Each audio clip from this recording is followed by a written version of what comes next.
அனைவருக்கும் பள்ளிப்பாளையம் ஜோதிட கலாநிதி ஜோதிட வாசுஸ்பதி ஜோதிட ஆச்சாரியா தனக்கோடியின் வணக்கம். ஒரு சிலர் தொழில் செய்ய ரொம்ப ஆசைப்படுவார்கள். சொந்த தொழில் செய்ய வேண்டும் என்று அவர்களுக்கு ஒரு பேராசை இருக்கும். இவர்கள் வேலை செய்யும் இடத்தில் இவர்கள்தான் அங்கு மேனேஜர் போன்ற பதவிகளில் இருப்பார்கள். அந்த கம்பெனியின் அனைத்து வேலைகளையும் இவர்களே கவனித்துக் கொள்வார்கள். இப்படி இருக்கும்போது இவர்களுக்கு சொந்த தொழில் செய்தால் என்ன என்ற ஆசை இருக்கும். நாம் தானே இங்கு எல்லாவற்றையும் கவனித்துக் கொள்கிறோம், ஏன் நாம் சொந்த தொழில் செய்யக்கூடாது என்ற ஆசை இவர்களுக்கு இருக்கும்.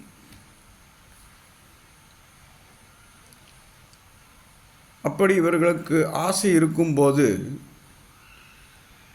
இவர்கள் சொந்த தொழில் செய்யலாம் என்று நினைத்து வேலையை விட்டு விடுவார்கள். வெளியில் வந்து சொந்த தொழில் ஆரம்பம் செய்வார்கள். ஆனால் முதலில் அந்த தொழிலில் லாபம் வந்தது போல வந்து கொண்டே இருப்பதாக தெரியும். ஆனால் வருடத்தின் முடிவில் பார்க்கும்போது இவர்கள் செய்த தொழிலில் நஷ்டம் வந்திருக்கும். ஏன்? இதற்கான கிரக நிலை என்ன என்று பார்ப்போமேயானால், லக்னத்திற்கு 10ஆம் இடம் சுபமாக இருக்கும். ஆகவே இவருக்கு சொந்த தொழில் செய்ய வேண்டும் என்ற தீராத ஆசை இருக்கும். ஆனால் இந்த 10ஆம் அதிபதி சென்று 6இல் அமர்ந்திருப்பார். கவனிக்க வேண்டும். 6ஆம் இடம் என்பது கடன், நோய், எதிரிகளை மட்டும் குறிப்பதில்லை. 6ஆம் இடம் என்பது ஒருவருக்கு கிடைக்கும் நல்ல பதவிகளையும் குறிக்கும்.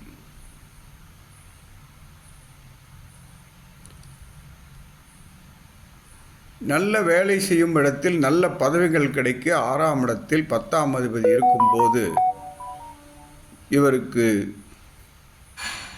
வேலையில் நல்ல அனுபவம் இருக்கும்.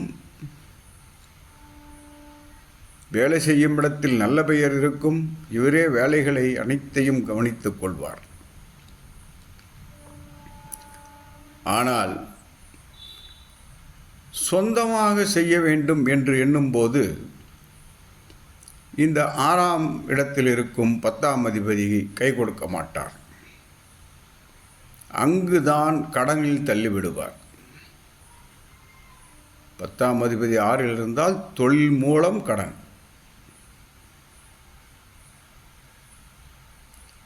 ஆகவே இந்த 10ஆம் அதிபதி 6இல் இருப்பவர்கள் சிறப்பாக வேலை செய்வார்கள், சிறந்த பதவிகளை அடைவார்கள். 6ஆம் இடம் சுபத்துவமாக இருக்கும்போது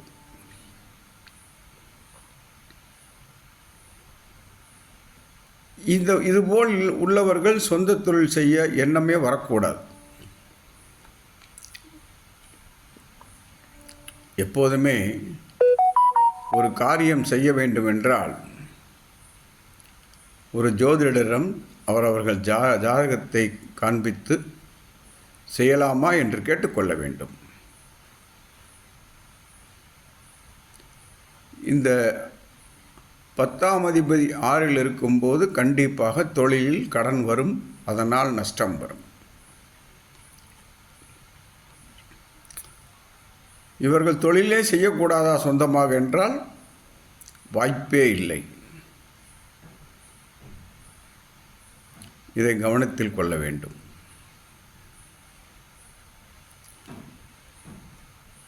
இவர்கள் சொந்த தொழில் செய்தே தீருவேன், நல்ல அனுபவம் உள்ளது என்று பார்த்தால் இவர்கள் மனைவியின் ஜாதகத்தையோ அல்லது அவர் குழந்தைகளின் ஜாதகத்தையோ பார்த்து அதில் யாருக்கு யோகம் இருக்கிறது என்று பார்த்து அவர்களை முதலாளியாக போட்டு இவர் அங்கு வேலை செய்வது போல் ஒரு நிலையை உருவாக்கி கொள்ள வேண்டும்.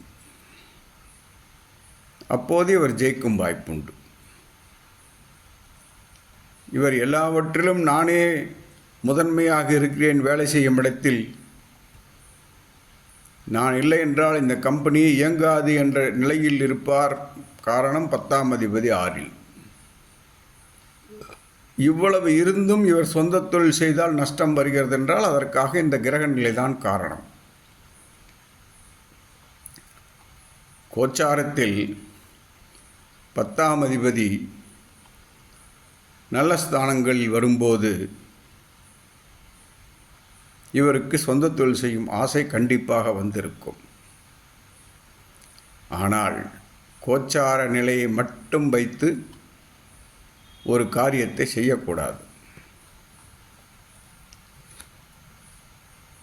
கோச்சார நிலையை வைத்து செய்யும் காரியங்கள் வேறு. தொழில் என்பது வாழ்க்கை முழுவதும் உள்ள ஒரு கொடுப்பினை. இந்த கொடுப்பினை நமக்கு உள்ளதா, சொந்த தொழில் செய்யும் கொடுப்பினை நமக்கு உள்ளதா என்பதை பார்த்து கொண்டுதான் தொழில் செய்ய வேண்டும். இல்லை என்றால் ஏமாற்றமே மிஞ்சும். இதை கவனித்து கொண்டு அவரவர்கள் ஜாதகத்தை ஜோதிடரிடம் காண்பித்து சொந்த தொழில் செய்யலாமா வேண்டாமா என்று அவர்களிடம் கேட்டுவிட்டு செய்வது நல்லது. ஒரு திசாபுத்தி வரும்போது செய்யலாம் என்று கூட சொல்வார்கள். ஆனால் அந்த திசாபுத்தி மாறியவுடன் பிரச்சனைகளும் கூடவே வரும். ஆகவே 10ஆம் அதிபதி 6இல் இருப்பவர்கள் திறமையான வேலைக்காரர்களாக இருக்கலாம், ஹச்ஆராக இருக்கலாம், ஒரு கம்பெனியை நிர்வகிப்பவராக சிஇஓவாக கூட இருக்கலாம். ஆனால் அவர்களுக்கென்று ஒரு கம்பெனி ஆரம்பித்து அவர்கள் முதலாளியாக இருந்தால் நஷ்டம் வரும். 10ஆம் அதிபதி 6இல் இருக்கும்போது கவனத்துடன் செயல்பட வேண்டும் என்று கூறிக்கொள்கிறேன். மீண்டும் அடுத்த பதிவில் சந்திப்போம். ஜோதிடம் பார்க்க என்னை அழைக்கலாம். ஆன்லைனிலும் ஜோதிடம் பார்க்கப்படும், நேரிலும் ஜோதிடம் பார்க்கப்படும். தொடர்புக்கு எனது ஃபோன் நம்பர் 93 64 11 12 94 மற்றும் 94 87 11 94 87 31 33 00 9364 111 294. நன்றி. வாழ்க வளமுடன். மீண்டும் அடுத்த பதிவில் சந்திப்போம்.